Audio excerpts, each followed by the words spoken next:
आज हम इस वीडियो में बात करेंगे साद रहमान उर्फ डक्की भाई के बारे में। तो फाइनली 3 महीने जेल में रहने के बाद डक्की भाई वापस आ चुके हैं। आते साथ ही डक्की भाई ने ऐसा इमोशनल और धमाकेदार व्लॉग अपलोड किया है कि अपलोड करते ही 8 मिलियन व्यूज आ चुके हैं। लगभग 52 मिनट्स के इस व्लॉग का खुलासा ये है कि डक्की भाई ने इन 3 महीनों में जितनी भी मुश्किलात देखी और जितनी भी प्रॉब्लम्स का सामना किया है, उनकी वाइफ और उनकी माँ के अलावा किसी ने भी उनको सपोर्ट नहीं किया और दूसरे लोग बस तमाशा ही देखते रह गए।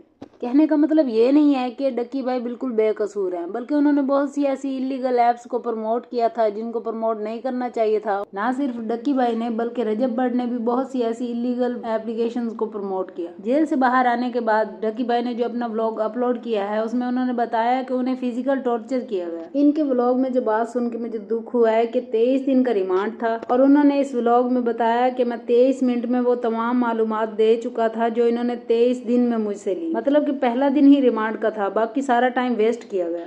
इस व्लॉग में ये बात भी पता चली कि डक्की खामोश क्यों रहता था। जब भी वो बाहर निकलता था तो लोग उससे कुछ भी पूछते थे, कोई भी सवाल करते थे तो वो खामोश क्यों रहता था, क्योंकि वो डरा हुआ था। डक्की की जिंदगी में ये फर्स्ट टाइम था कि वो और उसकी फैमिली कोर्ट कचहरी के चक्कर लगा रहे थे। लेकिन फिर ऐसा वक्त आया जब डक्की ने 100 दिन जेल में गुजार लिए और आखिरकार अब वक्त आ गया था कि वो जेल से बाहर आता। और जेल से बाहर आने के बाद जो डक्की ने अपना व्लॉग लगाया उसमें वो बहुत ही गमज़दा था और वो जमीन पर बैठा था, वो रो रहा था।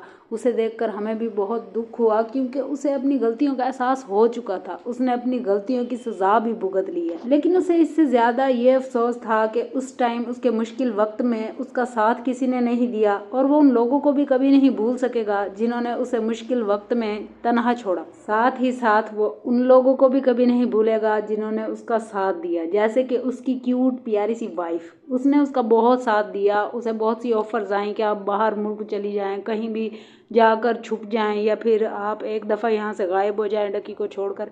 उसके पास बहुत से ऑप्शन थे, लेकिन उसने डक्की को नहीं छोड़ा। उसने उसके मुश्किल वक्त में उसका साथ दिया, उसके लिए कोर्ट कचहरी के चक्कर लगाती रही, पता नहीं क्या कुछ बर्दाश्त किया उसने। और बहुत से लोग कह रहे हैं कि डक्की ने 52 मिनट्स का व्लॉग बनाया है। मुझे तो लगता है कि जितनी बातें उसके दिल में थीं, वो 100 दिन जो उसने जेल में गुजारे, क्या कुछ फेस किया, उसके लिए ये 52 मिनट्स बहुत कम हैं अपने जज्बात को बताने के लिए।